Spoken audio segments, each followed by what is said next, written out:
మీరు వినుచున్న ఈ పరిశుద్ధ గ్రంథములోని మాటలు, దేవుని మాటలు.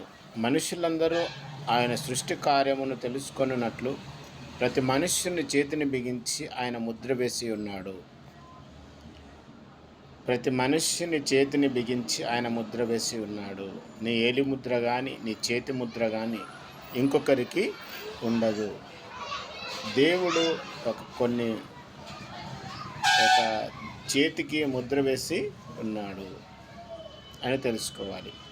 భూజంతువులు వాటి గుహలలో చొచ్చి వాటి బిలములలో వసించును. మరుగు స్థానంలో నుండి తుఫాను వచ్చును, ఉత్తర దిక్కు నుండి చలి వచ్చును. దేవుని ఊపిరి వలన మంచు పుట్టును, జలముల పైభాగమంతయు గట్టిపడును.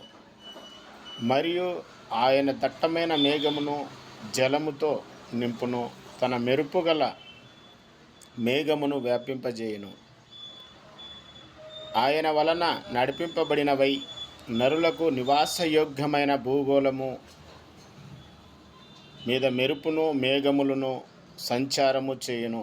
ఆయన వాటికి ఆజ్ఞాపించినది యావత్తును అవి నెరవేర్చును. దేవునికి స్తోత్రం.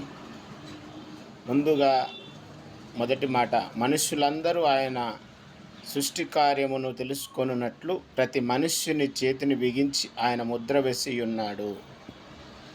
దేవునికి స్తోత్రం. నీ యొక్క వేలి ముద్ర కానీ, నీ యొక్క చేతి ముద్ర కానీ ఏదైనాను మరొకరికి ఉండదు.